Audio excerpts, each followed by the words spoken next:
Hello and welcome back to the channel, as well as another episode of Astral Ascension.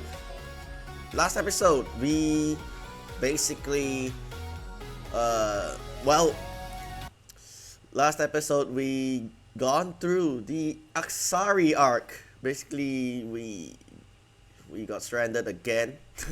Basically, another run, another get stranded. But we actually went through the entire arc. We never skipped it, and we went and we made a successful deal with Xenoc.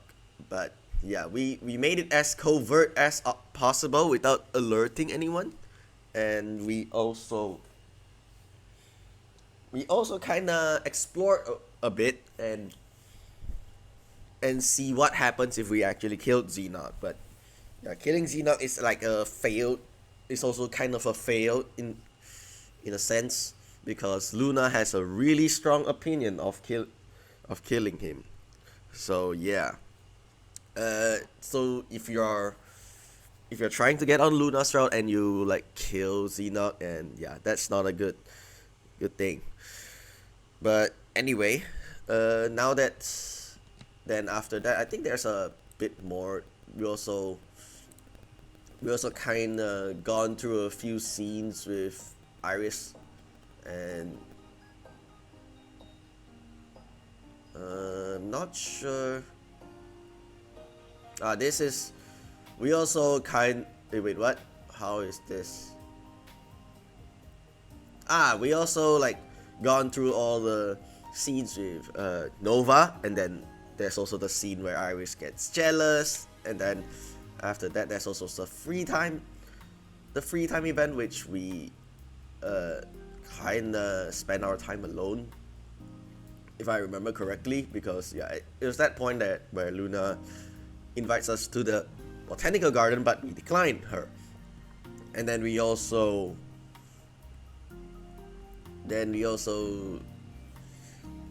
had some Iris specific scenes during Kai's dinner. And that's about that for the recap. So we're gonna continue from where we left off. I'm not sure what today will be. Oh, will Iris be here? Because I poured myself some coffee and then pull a few ingredients out of the fridge to make a simple breakfast. Hold on. After last night's huge meal, I want something light and filling. I bring my plate to the lounge and catch up on the news while I eat, taking my time to enjoy the food. When I'm done, I clean up and exit the kitchen. I don't know. Soon I reach my quarters and enter my room. The free time event with Iris. Eventually, my phone buzzes with a text message. It's from Iris. And her text isn't voiced. Yeah, only Vela's text is voiced for some reason. I type a reply back. Yeah, what's up? Could you meet me in the lounge? Sure, be right there. As I tuck my phone away, I wonder what this is all about. Then I head out of my room. I think it's safe to say we can start being an asshole, but it's about we can like we are already at that point where Iris kinda trusts us and already have a bond with her. I head down the corridor, wondering what this is about. Message was pretty mysterious. As expected, Iris is ready and waiting for me in the lounge. Hey, Iris. Hi. I'm glad you made it. Of course. Okay, so I feel a bit cold for some reason. I feel like I have a cold. Well, not exactly. I just feel my nose stuffy for some reason. Yeah, I just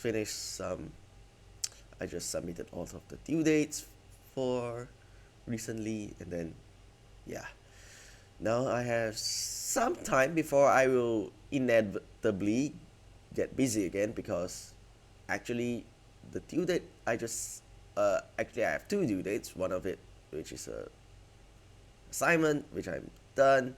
The other one is just like uh it's just like the sending the planning phase, and once I got the green light and the okay, I will start doing it. So yeah, I will also get really busy, but I will still find time to I will try to find time to record and upload. But if I will gonna prioritize my life first. Anyway, have I read this yet? Of course. Did you want to talk to me about something? Iris nods and hands me a colorful flyer. The first thing I notice is, in big bold letters, are the words "rare prizes." Is this some kind of contest? Yes, a comic book store is hosting a competition to get people interested in their local business. And the top place for this contest has an assortment of prizes, including one very rare model ship that I've been looking for. Iris tries to remain nonchalant, but I sense the excitement behind her words. You're into model ships? Have we not been to her room before? Look, all of the model ships on the wall or the shelves. She nods. It's something fun to do during long travels. Huh. I never would have guessed. Every time I talk to Iris, I learn something new about her. Hold on. Not sure if I can get the... Forget it. Let's continue. That's pretty cool. What about the rest of the prizes? I'm happy to share those with you if we win. I jokingly grin. Is that why you're asking me to participate? Because you don't think you'll win on your own? Well, no. Iris looks at me, confused. I blink and she blinks back. Oh, then why? I can't speak. She seems unsure how to say the next part. Instead, she points to my flyer. I take another look and finally notice the print that says couples only. Wait, this is a couples event? She nods. I know it's a little unconventional, but would you be okay going as my partner? Is that what the box Iris was holding when we came back from wherever we came from during either Vela or Luna's run, and she was with Kai holding a box? I think that's the case, right?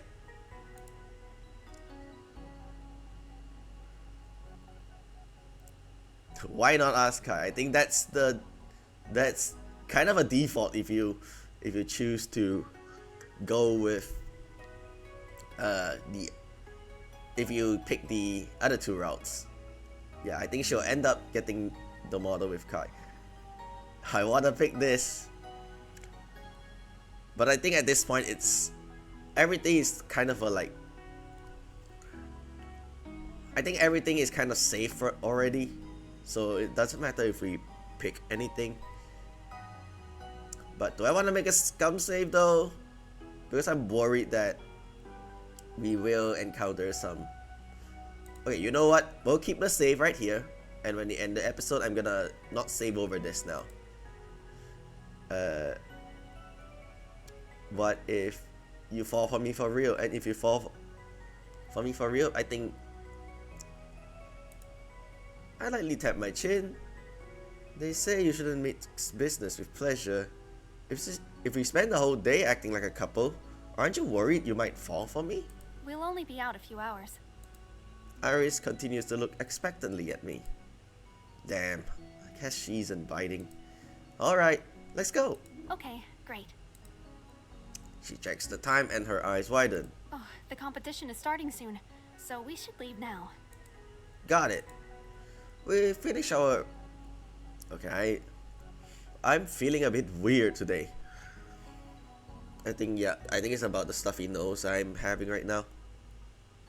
We finish all our preparations and make our way from the ship to the nearby transport station. After a short ride, we reach the neighboring town where the competition is being held.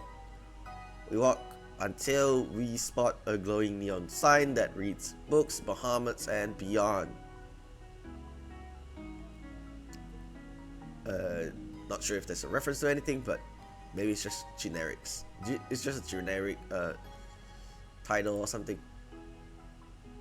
So this is a bookstore.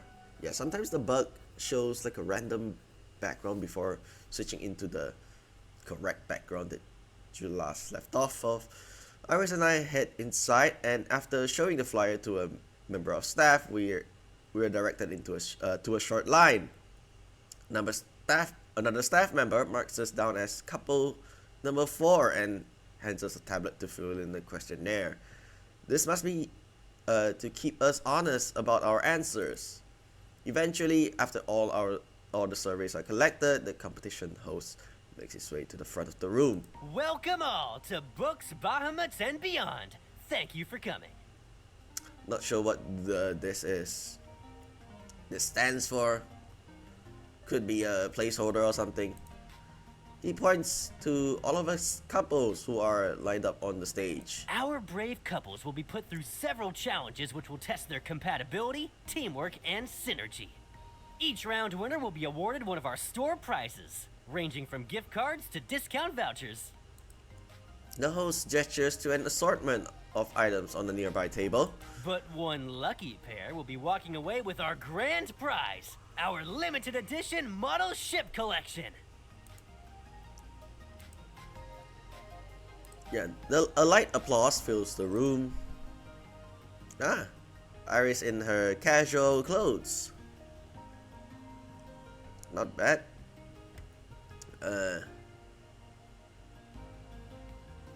It has a certain, not sure how to put it, but yeah, it gives. I have no idea how to describe that, but yeah, it gives an air of something. Yeah, to indicate it shows off a personality, I suppose. I quickly glance at Iris. Her gaze is fixed on that grand prize. She is determined to win this. The host flashes a grin before he addresses all of us contestants. For the first event, you'll be asked 2 questions each about your partner. Score enough points and you move on to the next round. Sound good so far? We all nod. Then let's get started! The host makes his way to several tables and begins quizzing the contestants. I think I wanna... Have I made a save already? Oh, I kind of forgot to make a save right here. But let's make a save right here.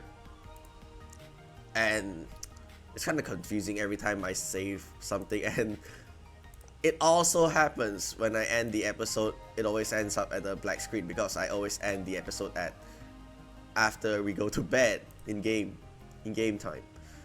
The host have I read this? Oh, you know what? I'll read it again. The host makes his way to several tables and begins quizzing the contestants. One couple makes it through without a single wrong answer. Another emerges with 0 correct answers and starts screaming at each other. Oh, that's going to be an awkward ride home for them. Couple number 4, you're up next. The host makes his way to our table and Iris and I share a look of determination. Miss, if you could please close your eyes. Iris nods and proceeds as instructed. The first question goes to you, sir. What color eyes does your partner have? What? Okay, this is kind of simple. I mean, you know what the funny thing is? In real life, there's no one that will have purple eyes. Unless Iris was wearing contacts the whole time, and there will be a... But yeah, anyway, this is just an in-game universe, you know. So purple eyes it is. Blue is Blue is Luna's eye colors, orange is Vela's eye colors. Yeah, hers is purple. Deep purple. Iris opens her eyes and flashes me a smile. Correct! You do see me every day, after all. Although Iris downplays her reaction, her smile tells me she appreciates me getting that one right. Obviously, yeah, the choices are kind of obvious. I think you can also purposely fail it and see what happens, but I am not gonna fail this and check the options. The second question is for you, miss. Does your partner have any siblings? One younger sister. Correct! Well, it was a pretty easy question, but Iris's successful nodding tells me she's pleased to be closer to the grand prize. Back to you, sir. What is your partner's favorite genre of music? What a stroke of luck! Iris and I already know each other's musical tastes. Eurobeat. Correct! Iris grins broadly. For the final question, it's back to you, miss. Iris nods but looks surprisingly nervous. What outfit did your partner wear during your first date? I bite my lip. We've never even had a first date, so I just scribbled what I always wear. I really hope Iris gets it. Iris hesitates. What he's wearing now? There's a pause, then the host grins. Correct! Congratulations! You've scored enough to move on to the next round. Please make way for the next couple. Say what? What I always wear. Right now? I have no idea what we wrote, so I assume, yeah, we literally wrote the so-called always wear. Is like, yeah, we don't know what we look like, to be honest. But yeah, moving on. Yeah, Iris and I head to a table at the back of the room, where I breathe a sigh of relief. After the quiz concludes, we are thrust into more eccentric games. Several couples lose in the partner Pictionary round, with even more dropping out during charades. How many couples are there? I wonder. Eventually, only 3 couples, including Iris and me, make it to the final game. The final event is extra spicy. We're going to see how much you can get your partner's heart racing. You will each be equipped with a heart rate monitor, and your partner will have 1 minute to do anything they can to raise your heart rate. A few murmurs flutter across the group. However, we have a fun twist. Your partner's goal is to not react. Any kind of reaction will result in a strike. 2 strikes and your remaining time drops to 0. After the first round, you will swap roles and go again. Whichever couple reaches the highest overall heart rate will be the winner. Iris and I nod, confirming each other's understanding of the rules. Ladies, you'll be up first to try and raise your partner's heart rate. Are there any questions? Silence. Then we'll begin in 3, 2, 1, go! Oh no, this music. Something's bound to happen, right? Don't make a save. Right here. Is this a save? Is this a good spot to save? I don't know, but I wait patiently for Iris to act. She struggles to decide what to do. Imagine just looking at her and we just have our heart rate increase because we are smitten by her or something. After a short while, she administers a firm pinch on my bicep. My body wants to instinctually react. I have to make sure I make the conscious decision to stay still. Tactician trait kicks in. Wins jump. Yo. Wins? Is wins the... Ouch. The host sees me recoil and is quick to interject. That's a reaction. You aren't at 2 strikes yet, so you can keep going. Say what now? I think...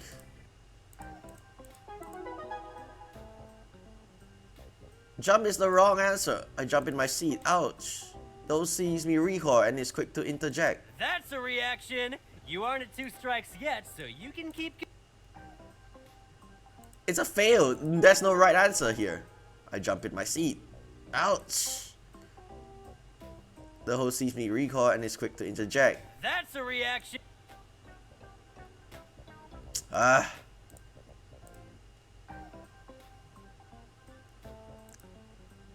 Is this a gag? Wins. I jump in my seat. I feel like it's a bug.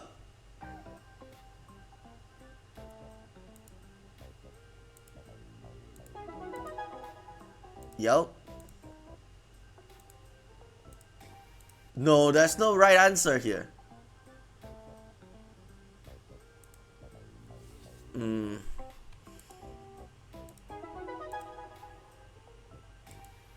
Wins. That's a reaction. You aren't at 2 strikes yet, so you can keep going. Oh wait, the correct answer, not move at all. Ah, it's a gag. Not move. I think this is the correct answer. Aha! This is a trick option. Even though Iris's pinch stings, I remain stone-faced. I'm keeping it together. Iris points towards the exit, and I follow her finger. I don't see anything, but after turning back, her face is mere inches away from mine. Boo! Huh?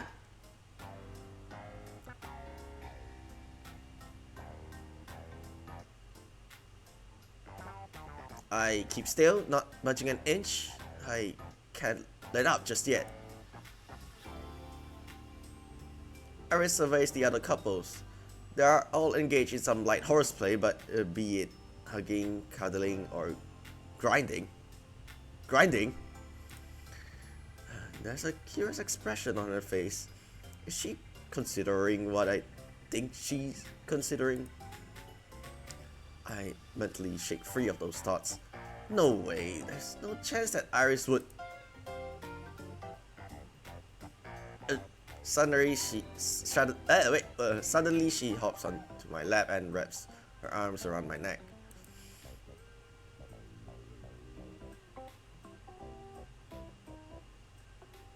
Yeah, we're just gonna let this go through.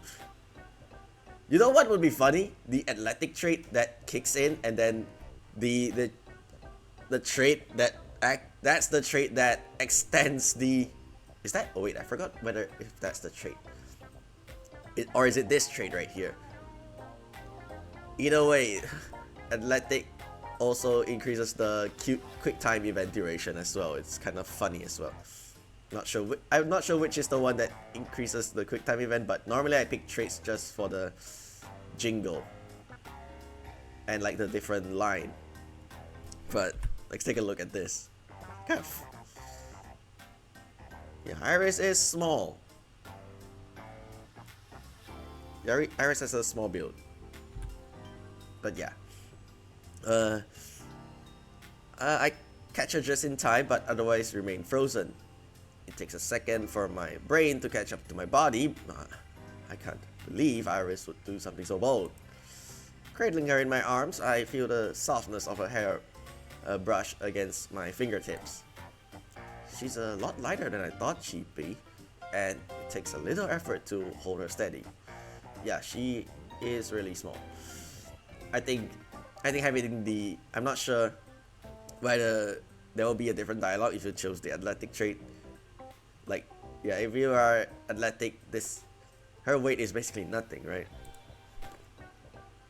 I sneak a glance at and notice the soft blush in Iris's cheeks. That was a mistake. I can wait, what? That was a mistake. I can feel the heat reaching my face, so I flick my gaze back up and try to block the distracting thoughts wiggling in. The clock is still ticking, and I can't let her down. Literally. Iris looks concerned that none of her tricks, that none of her attacks have any effects. If only she knew that, if only she knew the truth. Eventually, she moves her lips to the nape of my ear, and her breath trickles down my spine. Something in your pocket is poking me. Has your access card always been this big? Say what now? Yeah. My access card. It takes an incredible amount of willpower to keep a stony face. One glance down, our faces are almost touching. We lock eyes, and a spark of electricity keeps us drawn to one another. What would happen if we were alone right now? I don't have long to wonder before the competition host snaps me back to reality. Your time's up. Now switch.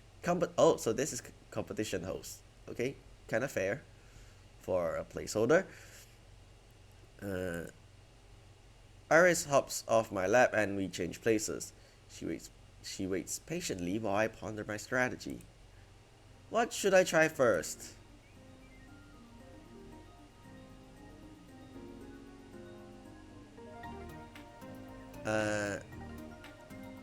Not sure what this will result into, but I wanna...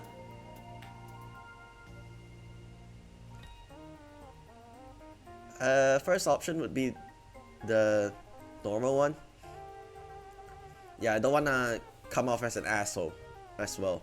Although, yeah, my instinct is telling me to pick the second one. I wrap my arms around Iris and give her a big hug. She gives no reaction, which makes me think she's comfortable enough around me to let me do something like this. Oh, this is a check as well. Or she could be so invested in winning the competition that nothing I do will evoke any kind of reaction. I wish I knew which it was. Oh, every option is available. Jump scare then. I slowly saunter out of Iris's eyeline before leaping back. Boo! She doesn't even flinch. Well, it was worth a shot. I don't know where... Okay, there's no funny music, so I'm pretty sure there's nothing going on. I straddle my pelvis over Iris's lap and slowly move my hips about her personal space. Unfortunately, for every seductive grind I administer, Iris remains unfazed. Wow, I was sure that would get me something. Looks like I'll have to step up my game. I lean in close and decide to...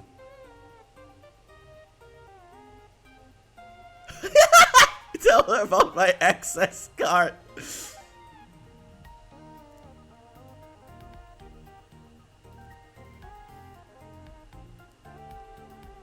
I don't know which is a good option. Let me make a say right here.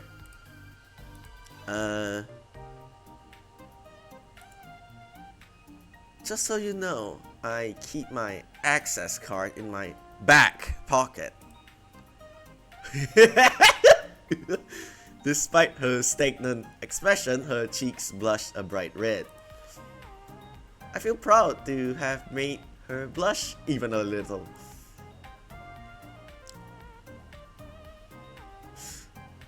Yeah, I also keep my access card in my jacket. Or yeah, only in a lower pocket. So yeah.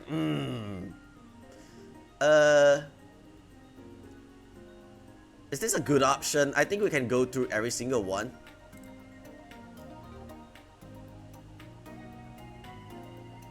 What is Okay, I am worried about what this means. I kind of know what it means, but I kind of want to make sure just so I'm actually know what it means.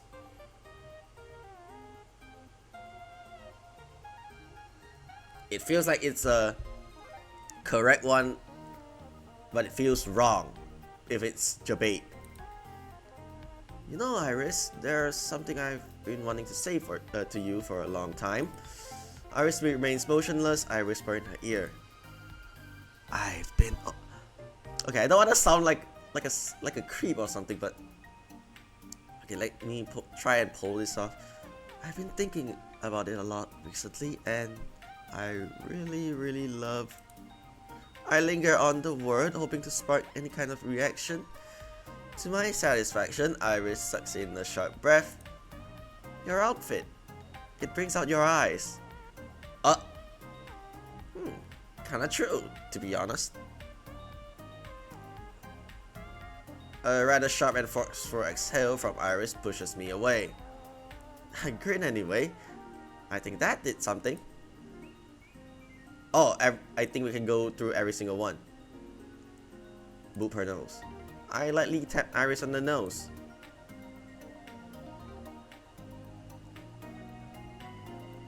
She blinks her eyes twice in quick succession, clearly unsure how to react. Time's up! You know what? Oh, no, let's not delete that. We're gonna restart. Access card first, maybe love confession. And yeah, if she doesn't know how to react, I'm gonna do this. Do you like jokes about irises? I do. The cornea, the better. Iris blinks, stone-faced as ever. She probably didn't get it. Time's up! Yeah, the other two kinda is not the right answer, but I think it's like getting 2 out of the 3 correct. We separate and breathe a sigh of relief. Afterwards, we are ushered to a corner of the stage where we await our results. I'm not sure what she's gonna say after this. Iris and I look at each other. We did the best we could. Let's hope our efforts pay off. Soon the host returns with a clipboard. Come to think of it, a bookstore having heart rate monitors, how big of a budget? Or how... Wait.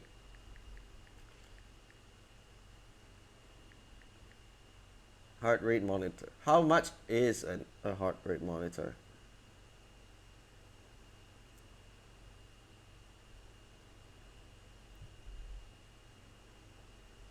I mean, the closest one could be like a fitness thing. Yeah, the bookshop is kind of well off, to be honest, to have a heart rate monitor for like multiple contestants. Much less 2 for each couple. I think they just give 1 per couple or something. I have no idea. Anyway, let's just move on. I forgot whether if I read this, but let's read again. Soon, the host returns with a clipboard. He pauses, waiting for everyone to quiet. The winning team is... He checks his clipboard before looking up with a beaming smile. Couple number 4! Woo! Okay, I'm not gonna cheer as loud as last time. I think I will lose my voice if that keeps up. Wait a second. Isn't that us? It takes a second for his words to sink in, but when it does, I jump up from my seat. Somehow, Iris and I managed to pull it off. My heart rate must have been sky high. I glance at Iris, who isn't trying to hide her glee. Together, we make our way to the front, where the host places a small plastic crown on my head and a tiara on Iris's. The remaining attendants applaud our efforts. This young man's heart rate was through the roof! He must be smitten! I glance over at Iris, who looked uncharacteristically pleased with herself. I nod to myself, confirming my assumptions. However, his partner's heart rate pushed them over the edge as she reached a staggering 130 BPM! What? I look at Iris, whose mouth hangs particularly agape. But that's not possible. The host comes over to shake our hands. Still skeptical, Iris gestures to the result in his hand. Could I see that for just a second? Of course! If you look right here, you'll see the gradual incline of your heart rate until it tops out at 130 BPM. You're clearly head over heels for your partner. Iris quickly scans the information in front of her. I can't. Her shaking head and blinking eyes are clear indicators of her utter disbelief. The host grins. Let's hear it one more time for our winning couple! Yeah, I think the access card kind of works its way. We receive another round of applause before we are asked to take a seat so the host can announce the rest of the results. Iris and I share another look once we are alone together, and her cheeks dust a light pink.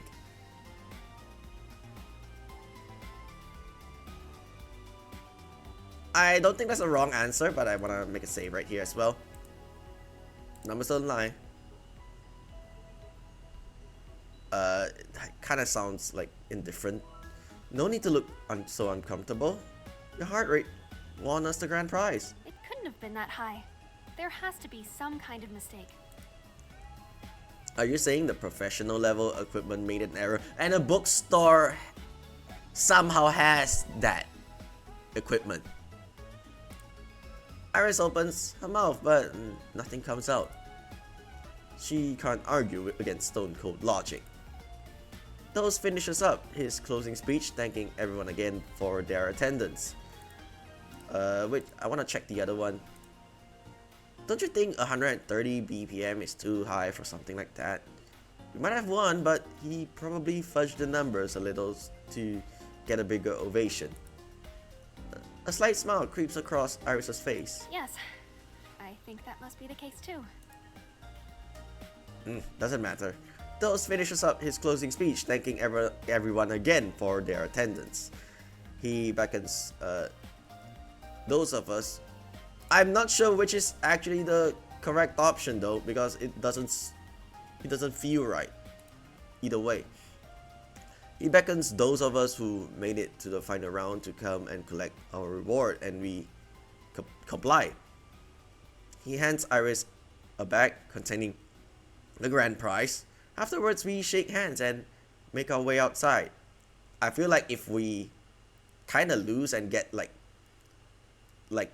not get anything other than the grand prize, one of them is the one that Iris was holding when she was with Kai in like the previous runs.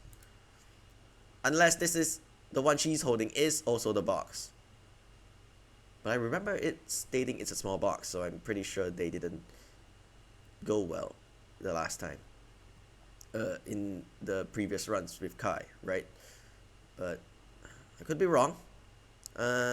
Iris and I walk side by side on our way back to the ship, casually meditating on the day's events. Despite the pressure, pretending to be Iris's partner had been a fun experience. I glance at her, carrying the bag containing our spoils. She hasn't stopped smiling since we left the store. Did you get the ship you wanted? I did. Iris reaches into the bag and presents one of the models. She holds Lee gently in her fingertips, making sure to be as delicate as possible. This is the Eidos. I look it over. It looks completely different. That's because this is what it looked like before all of our upgrades, back when it was just a GR9 chip. Oh, right. Wow, you've made a lot of changes. I hadn't realized how many until seeing the original model up close. Yes, we have. But each upgrade is a reminder of the things we've been through as a crew. I smile. That's a nice thought. Every word that comes out of Iris's mouth is filled with a level of happiness I haven't seen her express before. Thanks for coming today. I hope it wasn't too much trouble.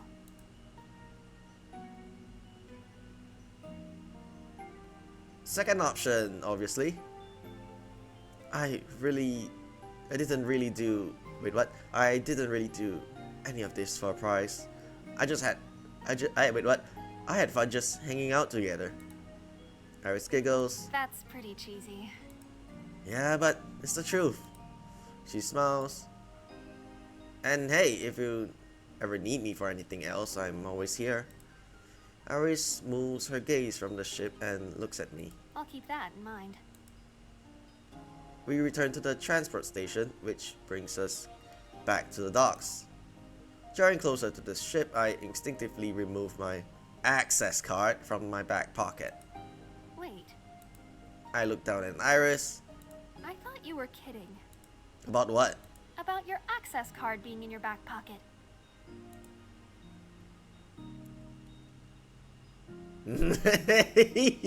Smirk. I flash a cheesy smirk.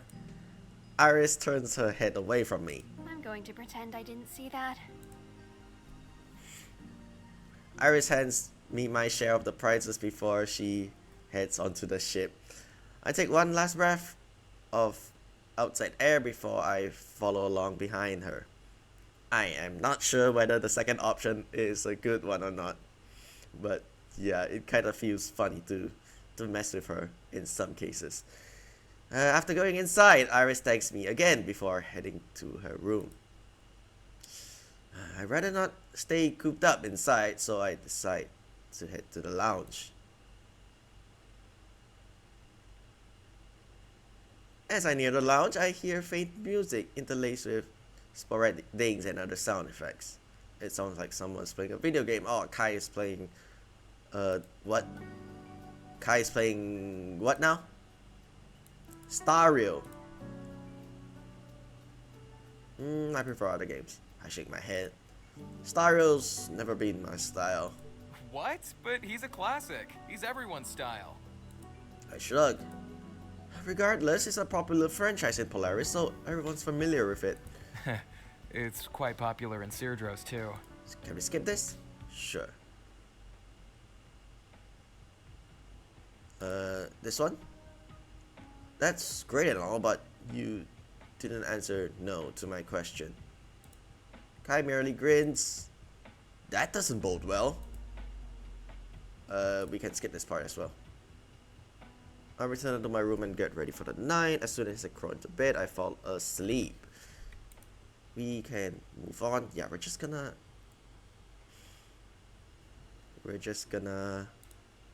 keep skipping. Hey, Vela. So far, I've only seen Iris arranging missions for us. But Vela's right. Our free time can be spent however we like. Usually, we don't have too much time between jobs, so it's never occurred to me to choose my own small gigs. And this is the kidnapping arc. Wait, what? My mind immediately jumps to the overdue notices I've received from the hospital. We haven't had a mission in a while and the bills are piling up.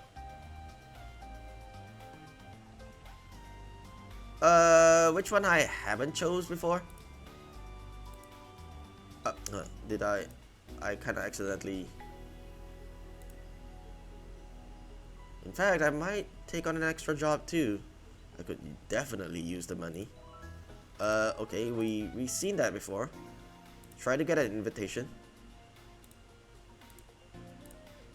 Or ask if I join. Are there any chances that they have some two-person jobs available? As a matter of fact, they do. She pauses, then her face lights up. And they pay even more than the solo jobs. This is going to be awesome. Yeah. Vela flips her screen so it projects on the table. She has a few different job tabs open, but she's focused on the local boards. We can skip. That seems strange. Even with the discretion notice, which could equate to contraband products. Nothing in the post indicates this to be a difficult delivery job. So why is the pay so high?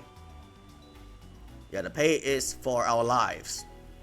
Yeah, spoiler alert. Not so spoiler alert, because we're gonna go through our own kidnapping arc once again.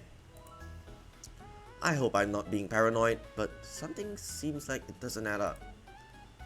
I don't think this is a good idea, Vela. Something about this ad doesn't sit right with me.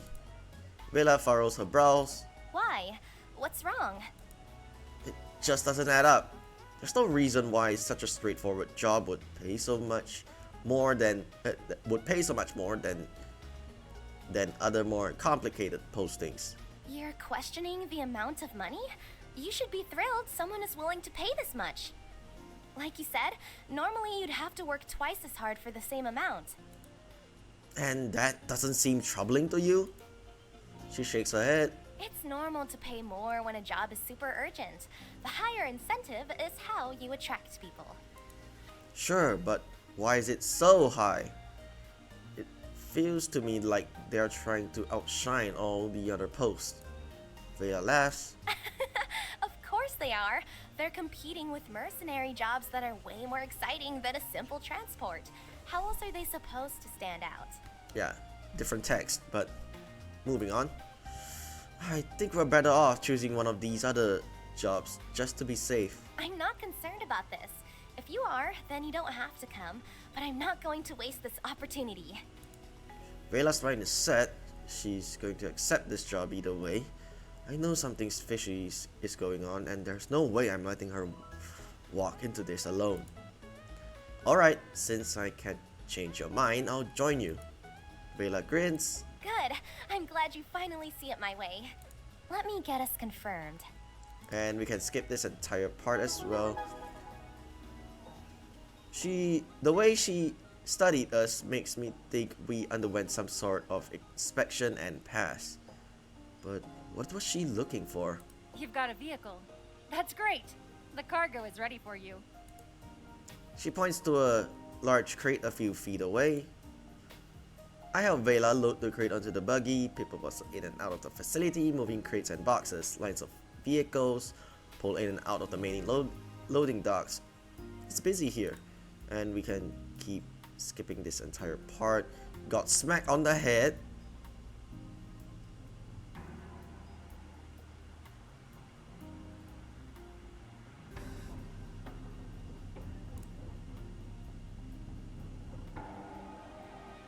Got kidnapped.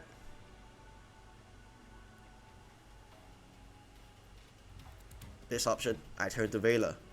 The guard will be here any minute. If we both return to our original positions on the floor, we can ambush him when he's close. Vela nods. Got it. We quickly lie back down on the floor, pretending our hands are still tied behind us. This time I'm only an arm's length away from Vela, and we can skip this entire part as well. Vela's right. Yeah, I'm not gonna bother picking the wrong options because we already did.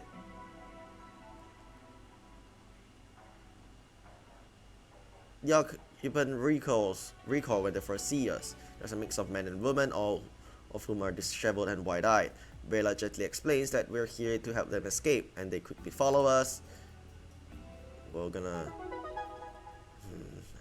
there's no way I can ensure the safety of these people if that guard knows this is us. Our best bet is to wait and see if he leaves on his own.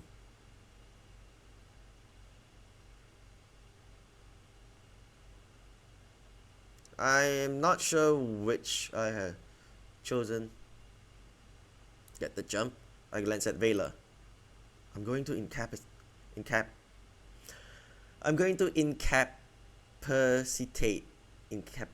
him. Yeah, I'm going to incapacitate. I don't know why I can't say this word in a sentence. I'm going to incapacitate. This word. I'm going to incapacitate. Incapacitate. The more I say it, the more it sounds less like a word for some reason. Incapacitate. I'm going to incapacitate him. Whatever. Moving on. You stay here with the others. Vela nods. I wait for the opportune moment. When the guard's back is turned, I quietly skulk down the hallway. Slowly, I creep closer, but before I am able to reach him, he begins and turn back around. With no time to think, I automatically lift the pistol from my side. The guard and I lock eyes, but my trigger finger is quicker. One shot later and he falls to the floor, and there's no sound effects. We cautiously navigate through the facility, sticking to the walls and shadows to remain hidden. Suddenly, one of the younger members falls to her knees, panting. She looks pale and sweat beads her forehead. Yeah, this part is also the same. Whatever it is, it needs to be big to draw all of their attention. I am going to save over here because I have a feeling that... Oh! Get ready to take off. I'll redirect all power to the engines and rear shields. Oh! We automatically shoot the barrel. Okay. I nod and get the flight systems online. The controls aren't as familiar as the Eidos, but they're still intuitive. We can skip this entire part as well.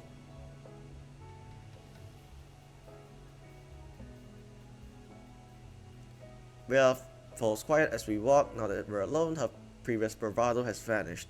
Her shoulders slump, and although she looks ahead, it's obvious her mind is elsewhere. I think the gravity of everything has finally caught up to her. We can still skip this entire part. Relieved this time. Honestly, I'm just relieved it's all over and behind us. She falls quiet again. It's okay not to be okay, you know? You've just gone through a lot. Yeah, this part is the same. I eagerly exit the room, blah blah blah. The lounge is empty when I arrive. I bet it means the authorities have come to take the passengers home. Same.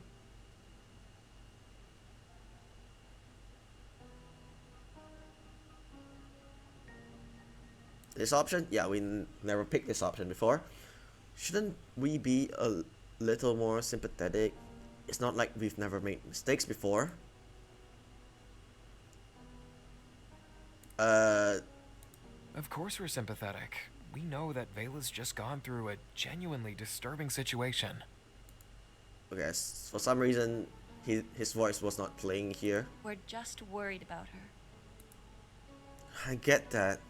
I'm worried too, but talking about what she should have done isn't going to change things.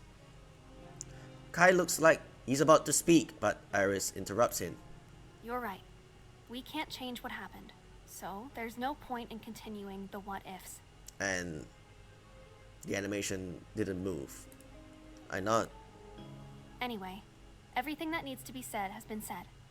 I think it best if we all rest for the night. We can skip this entire part as well. I collapse onto my bed. It's been a long day. I'm fast asleep yet again.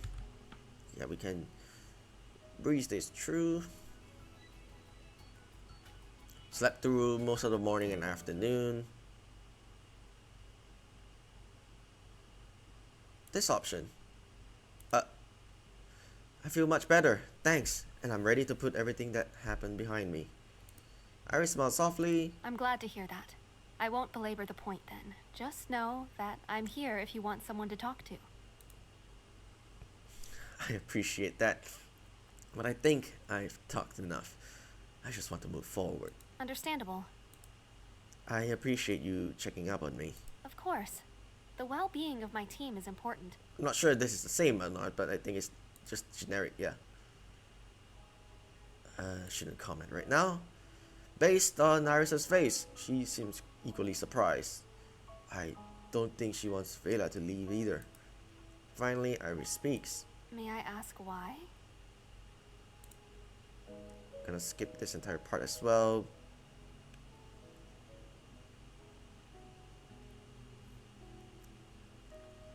My mind is swirling, replaying fragments of our conversation. What if Vela really leaves the ship? I still have the remote clutch in my hand when Iris enters the lounge, and I think it's about this time we see the news, right? Do we see the news? Iris, she smiles softly when she sees me. I think if we're on Vela's route, are we watching the news? Yeah, I think by default, the one with the higher affection walks in. But during Vela's run, Luna walks in. But in this case, she's the one that walks in because we of course have a higher affection. with her. I think that seems to be the case. Whoever walks in second is like, or rather, if you're on Vela's route, whoever has the second highest affection would walk in. But yeah, we're on Iris route, so it's obvious that Iris walks in. If we're on Luna route, Luna walks in, right? She smiles softly when she sees me. Hello. Hey, crisis averted? She nods, slowly walking over. I hope I'm not interrupting. I shake my head. Nope, it's all good. Then is it alright if I join you? Of course.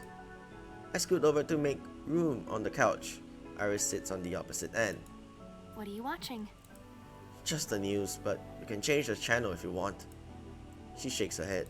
It's related to one of our previous missions. Yeah. Huh?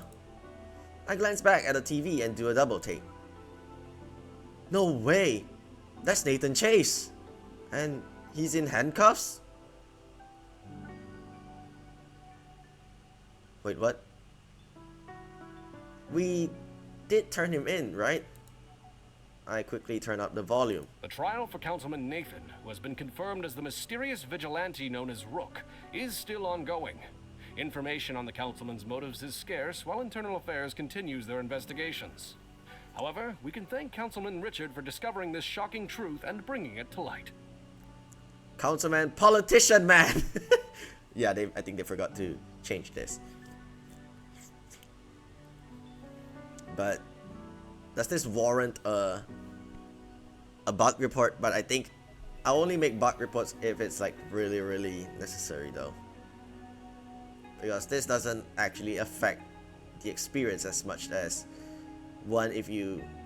I think I made 2 bug reports. One is the one back in the kidnapping part where we sneak onto the ship and nothing happens. The second one is we choose to fail the quick time event in the security during our undercover security job in the mansion, and the successful QTE appears alongside the failed QTE. I forgot, did we turn him in or not?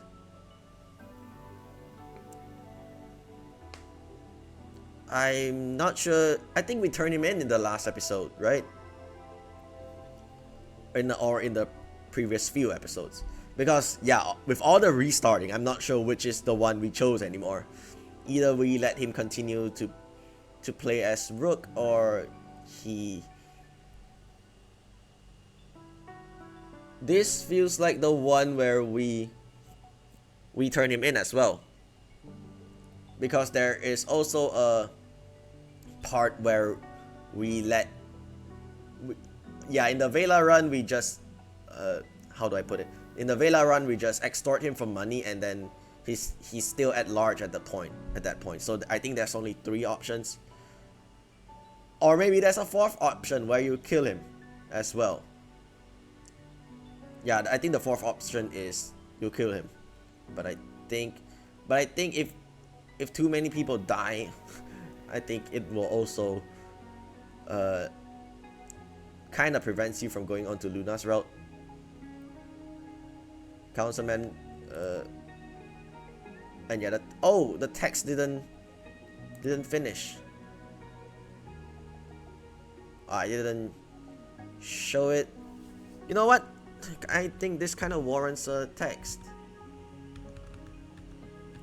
Do I wanna? Okay, let's... You know what? Let's make the bug report. Gonna make it right now. Think I'm gonna make that right now.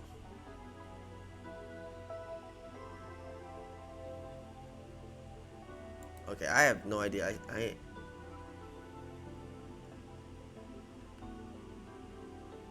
let me just... Oh.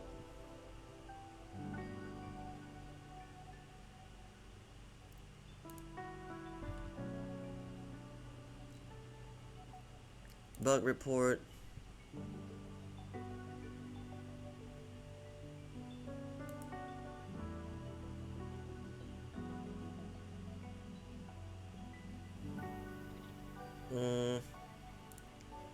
let me just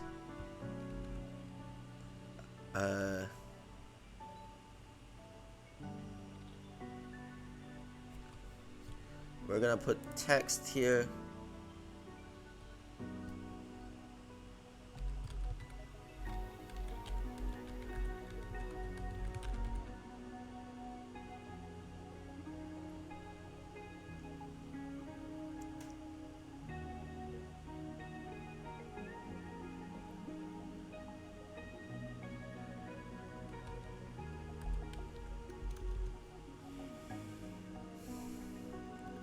Kind of what, I'm not sure how do I put it.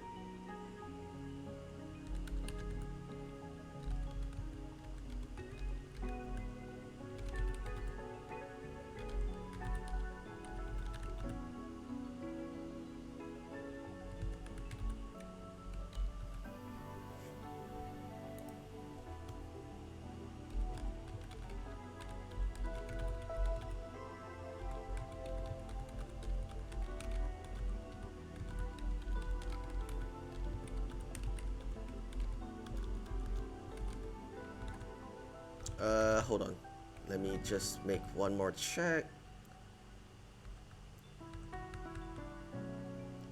And the last two lines.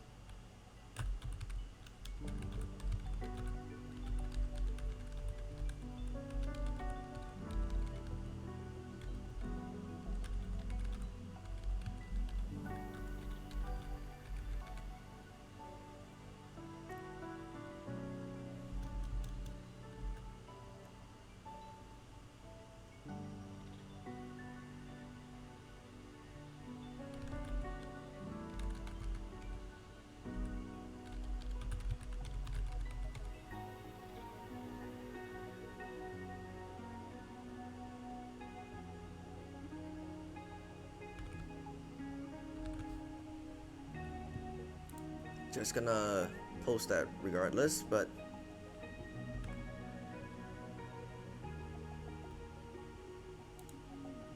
Iris raises a brow but otherwise remain, yeah, moving on. Iris raises a brow but otherwise remain quiet, and I keep forgetting to do certain things, like moving the on. news continues to shake Valora's constituents. Many feel the lack of information means the government is not taking this trial seriously, and riots have broken out on the streets. We advise everyone to remain calm while the investigations continue. It feels like, yeah, the best option is to let Nathan continue as Nathan, right? Convince him. Unfortunately, due to Valora's current instability, they will no longer be joining the Interplanetary Union Board as initially planned. Oh, this is bad. Really bad. It's certainly not ideal. Do you think this happened because we brought Rook to Richard? Iris shakes her head. That planet already had flaws in its system way before we showed up. A politician shouldn't feel the need to resort to vigilantism. Nor should a council member be hiring mercenaries to conduct otherwise illegal activities. Yeah, since Iris is here, I think, or regardless whether if it's with Iris or Luna, every outcome from the Rook mission would have different dialogues. It's very telling when your government officials don't trust their own system. That's a very good point. There must have already been a lot of corruption that we didn't know about. She nods. A reset may be just what they need to move forward. Yeah, I hope things do get better for them. Me too. The rest of the broadcast transitions into local news stories, so I switched to something more entertaining. And we just skip everything. This is Vela dropping by. Suddenly her phone beeps, interrupting our conversation. Vela quickly checks her messages. Yeah, everything. Calibrate the pilot controls and check. I calibrate the pilot controls and check our fuel levels. Everything looks satisfactory, so I head to the lounge.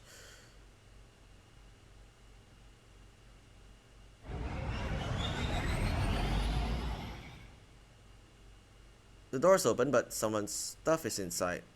There's a towel and a small bag beside the simulator screen. I wonder who that belongs to. I head inside, ready to investigate when Iris walks in. A water bottle in hand. Water. Okay. Water bottle. Never mind. Nah. Water bottle in hand. She looks surprised, but quickly masks it with a small smile. Hey, Hey Iris, are you using the room? She nods. I was about to play some tennis. That sounds like fun. She nods again and pauses. If you'd like, you can play against me. Get ready to lose. It feels like this is more of a default second option. I think if we had the athletic trait, let me guess, we can never win against her, even if we have the athletic trait, and then we somehow can come to a draw. Get ready to lose. Sounds great, as long as you're okay with losing. Iris raises a brow. Oh, I'm sorry. You haven't seen me play yet. I'm giving a preemptive warning. I flash her a wide grin and she narrows her eyes. Why does she looks like half pouting or something? You'll have to prove it. You're on. Oh, tennis. Did they reuse some scenes back in Ace Academy? Because, or maybe it's just me reminiscing the times that I played that game back when it's like released, or back when I first found the game. She loads the tennis program into the simulator, and the room transforms into a sunny day on a tennis court. A small net separates the two of us, and we each pick up the simulated racket that materialized beside us. How about we start with a warm-up? Sounds good. Iris takes her position on the other side of the net, and we start rallying back and forth. We are both taking it pretty slow, but she hits every one of my swerves. We volley back and forth, keeping pace with each other. Soon the warm-up timer buzzes, ending the round. Iris nods, impressed. You're really good. Thanks. I guess all my playing in the IAP League is coming in handy. She smiles. I should have guessed you played in a league. You have fast reflexes and strong coordination. And it will be better if we pick the athletic trait, right? Thanks. You're not so bad either. How long have you been playing? I was in the tennis league throughout my time at the academy, and I still practice here too. No wonder. It looks like we'll have a real game on our hands. Don't go easy on me now. I won't. She smiles slightly. Let's get started. Iris reloads the simulation and the scoreboard appears on the side of the room. When she returns to position, she's in the strongest stance and looks even more serious than usual. Can we save this and win? Wow, Iris means business. I better get my game face on. Once we're both ready, Iris serves the ball with an intense amount of force. Okay, that sounds weird. Huh? Yeah, huh? What was that? Distracted by her grunt, I swing too late and miss. Iris tilts her head. A flicker of confusion crosses her face before she gears up for her second serve. She throws the ball in the air and grunts loudly when striking. Okay, this one sounds less weird, but the first one, it's so off. There it is again! Although I'm more prepared this time, when I return the ball, it barely makes it past the net. I did not expect her to be this vocal. Unfazed, Iris once again lifts her racket. Okay, this is so weird. The second one is the most normal one. This time I can't hold it. Ochako escapes me as the ball flies right past. I can't believe she sounds like that. Iris looks concerned as she waits for me to regain my composure. Is something wrong? Sorry, I was a little distracted. With what?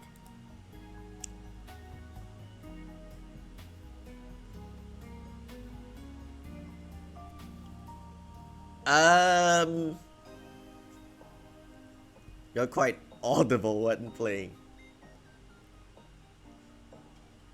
Second option? Ah! No! I didn't mean that way! I was just thinking that people would pay good money to hear you play. Don't you mean watch? Nope. Her brows furrow. Not with the sounds you make while swinging that racket. Iris's cheeks turn a dim shade of red. I don't know what you're talking about. It sounds like you're hearing things. If we keep playing, you'll hear what I mean. There's nothing to hear. Let's just continue. Is she aware? She clearly doesn't want to talk about this anymore, so I nod instead. It's my turn to serve the ball, and I lob it over the net.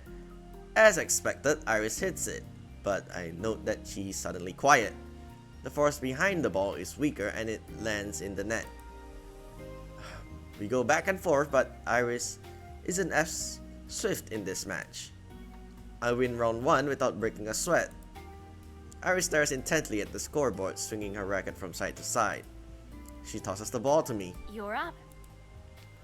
I serve and Iris immediately strikes the ball out of bounds. She purses her lips and as the display tallies points for me. I serve again and she barely volleys it back. She's still not playing as well as before. On the next turn, Iris misses a volley.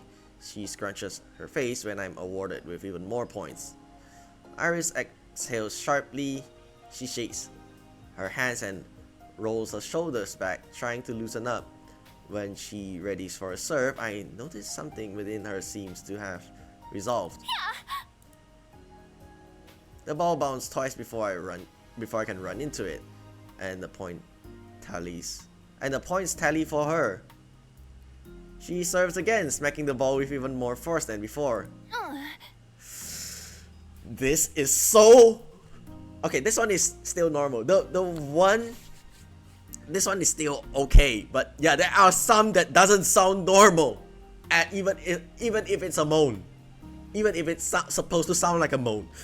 Or rather, it sounds weird in my ears.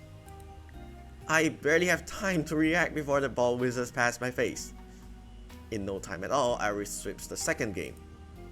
Now we're tied with only one game left in the set. Although she's sweating on her side of the court, she looks more rejuvenated.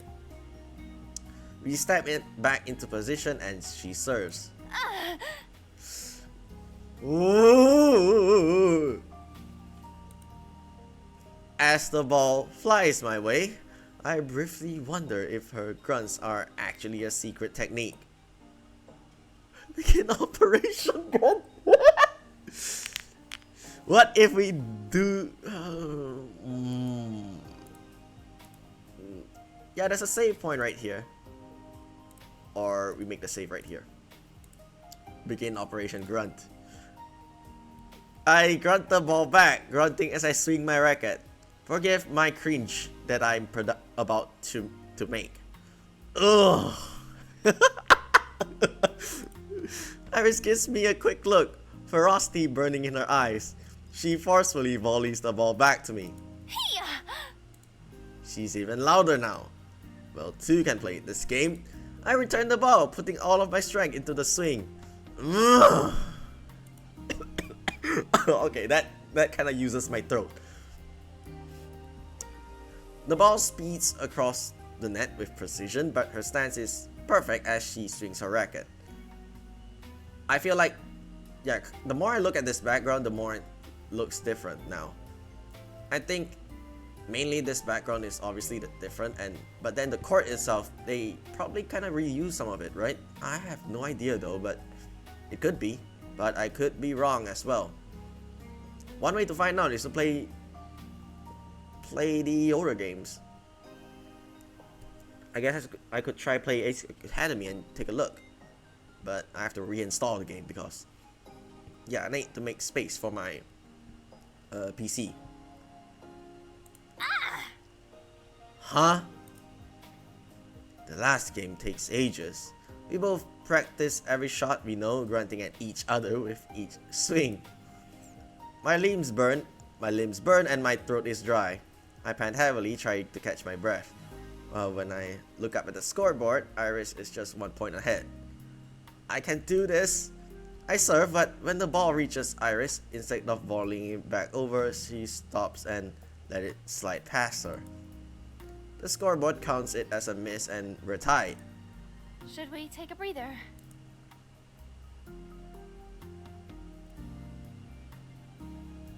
Yeah, all of these are basically the same option. I sit down on the floor and catch my breath. Yeah, we can take a break for now. But this isn't over. Wait, what? Over a draw, finish the game another time. Oh, okay, I misunderstood.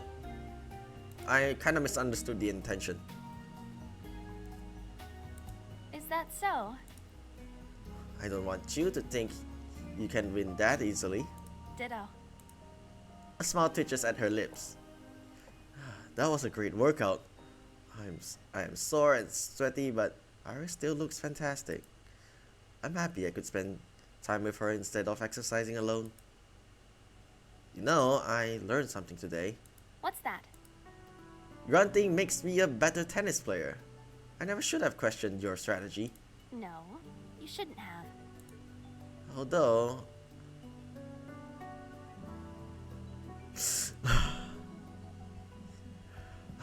Although I have to say, one of us sounds a whole lot cuter grunting than the other.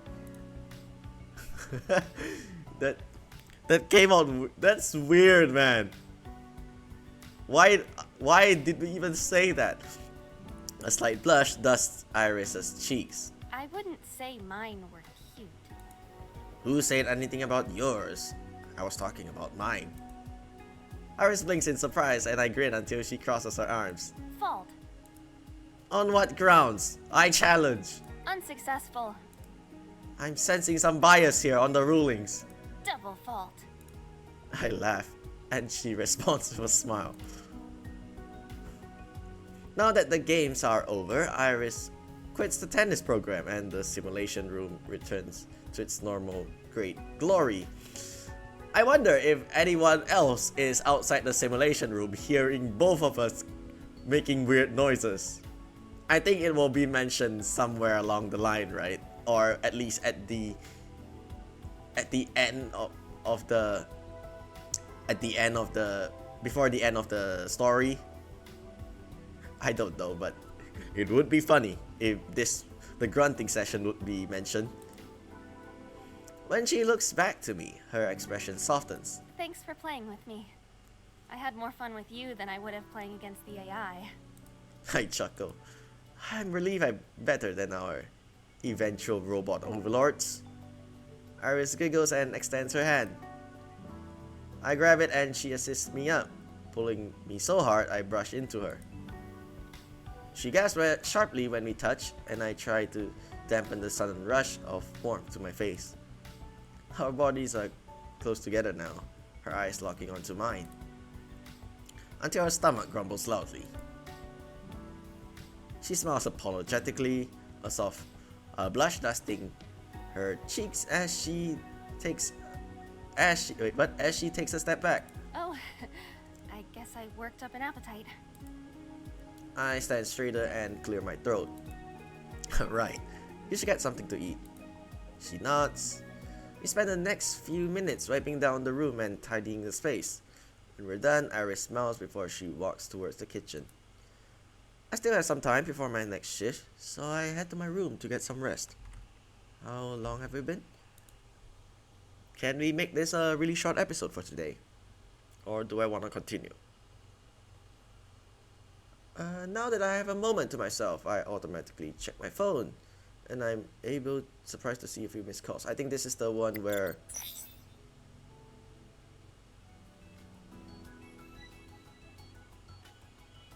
I am not sure which I have chosen, but gratefully accept. Oh, we don't question it.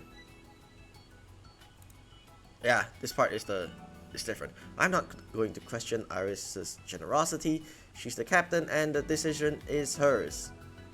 Yeah, I'm not sure if I wanna... We could have ended a little bit back, but you know what? Let's proceed a little while. Yeah. I'm not gonna question Iris's generosity. She's the captain and the decision is hers. Thanks. She smiles softly. Let's alert the team to the change of plans. Yeah. Look at the model ships right here. And I thought we went into a room before. Yeah. Model ships right here. And we're gonna skip this entire part. Third option. What if she doesn't wake up? The doctor looks grim. Unfortunately, that's a real possibility, and something to be prepared for. I immediately regret asking. I expected that answer, but didn't understand just how real it felt hearing it out loud. I'm not ready to think about that yet. Ernest comes by the room and calls the doctor, and we're gonna... It's a text from Iris saying that she's in the hospital. Since she's not a pre-approved visitor, I have to meet her at the hospital lobby. Iris holds a drink in her hand while she waits.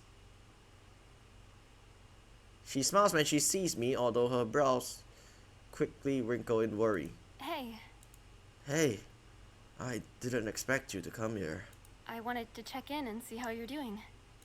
Thanks, but you didn't have to go out of your way for me. I'm doing okay. She nods, but she doesn't seem convinced. Are you getting enough rest?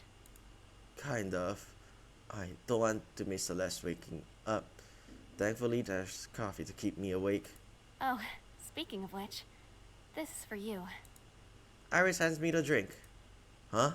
For me? Thanks. What is it? Coffee? She smiles and I chuckle. I should have guessed. There's a specialty cafe nearby that makes really delicious drinks. I figured you'd like a break from the hospital coffee. Yeah, I think there's also a scene. I think there should be a scene after, even after you had the post-bar scene with Kai, and then after that, in the morning, there should be the scene with Iris where we discuss about coffee, right? But yeah, I don't think it came to that because we actually declined. Because we didn't decline Kai from going to the bar, right? It smells fresh and aromatic, lightening up my senses. Thank you for this. Her lips quirk into a small smile as I take a sip of my beverage. It goes down warm and smooth. That really hits the spot. I'm glad you like it. Anytime you'd like a break, let me know, and I can grab you another cup. Thanks. I appreciate it. I sneak a look at the clock in the lobby, which Iris notices. I don't want to keep you if you need to get back to Celeste. How is she? She's still stable, but otherwise there are no changes. Iris smiles softly. With you supporting her here, I'm sure she'll wake up soon. Thanks. I hope that's the case. Don't forget to take care of yourself. It won't do you any good if you get ill. I nod. She's right. I do need to be better at that. We say our goodbyes and then we part ways. It was really thoughtful of Iris to stop by and bring me this coffee. I feel much better after my little pick-me-up, and I'm not sure if that has to do with my drink or seeing Iris, or both. I return to Celeste's room. Her status is same, so I settle into my usual place by her side and tell her all about my surprise visitor. Until this final time, when I feel... Wait, what? Celeste? Yeah, this part, she woke up. Tell me what's going on. Celeste, I know you're lying to me right now, but I don't know why. I'm not lying. But you aren't telling me the truth either. I thought we agreed we'd be honest with each other. A guilty look crosses her face and she looks down. Just tell me what's wrong. Eventually, she sighs. I guess I have no choice. She takes a deep breath. And we skip. Her words are an electric shock to my core. How could I fail her so terribly? I know I've been distracted and circumstances made it hard to talk. But I saw the signs and did nothing about it. I remember every thought I had wondered if she seemed off. I should have followed my gut instead of blowing it off. My sister is the most important person to me. And I wish I treated her that way. I'm sorry I ever made you feel like you didn't belong in my life. The truth is, I never want to imagine a life without you.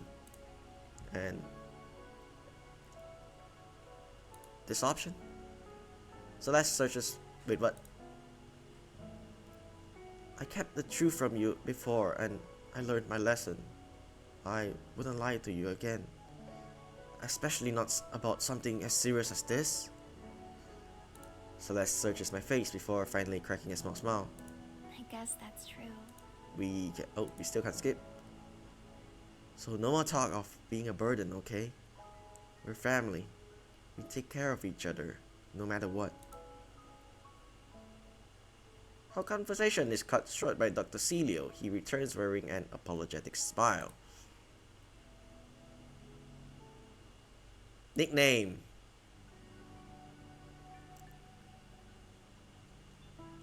We can skip this entire part. There are no protests from me. I'm barely wait, what? Shoot.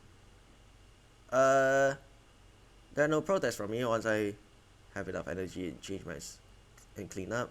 Once I hit my bed, I'm fast asleep. So yeah, this will be. I think this is a good time to end the episode right here. So after this point, we'll probably, it will be the bribery scene as well. And we are obviously gonna decline, but I also wanna accept and see what Iris will be doing if we end the episode earlier. But yeah, the next episode also might consist the beach episode as well. So I'm just gonna end this episode right here. So yeah, today's episode we okay, I kind of forgot what we did, but there's a lot of Iris exclusive scenes, the route specific scenes, Iris route specifics. One of them being that we went to the bookstore, so-called quote unquote pretending to be a couple, and we just to win the model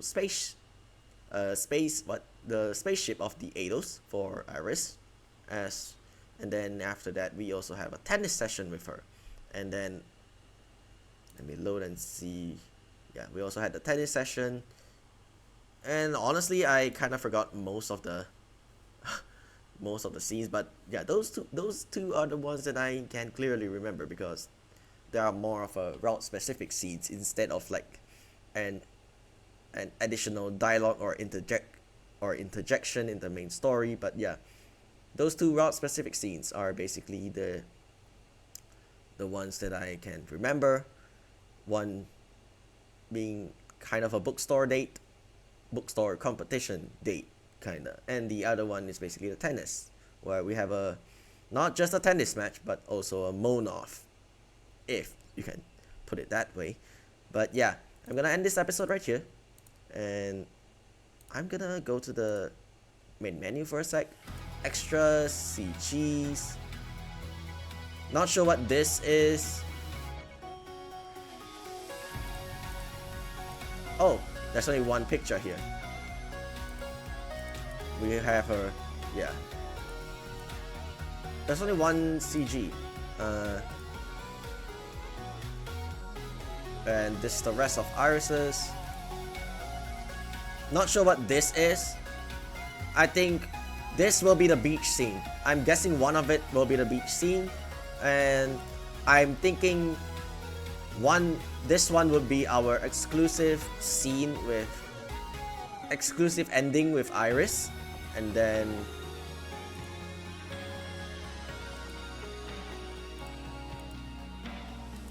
yeah, somehow we missed these two. These two are probably the Luna's kiss scene. One is the pre-dating, the pre-date or the pre-couple scene, or pretending to be couple one, and the other is the official one. But I don't think I have to show that.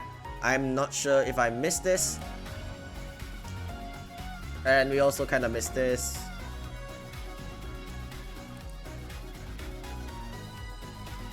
The two kiss scenes. I'm not sure if that's an official one. There's only one kiss scene right here. This is the funny one.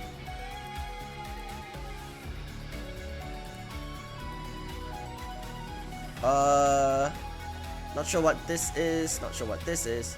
Yeah, we have to finish the story, and I am pretty sure we have to go through another Vela route just to check what this is. I kind of forgot, to be honest. Yeah, this is where we walk into the engineering room instead of going into a room.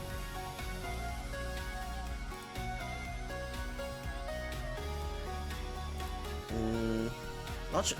Yeah, this is definitely Luna's scenes. And I'm not sure what this is.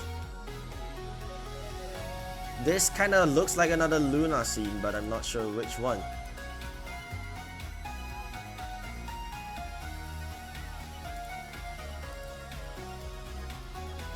Yeah, maybe in the future we will make a guide.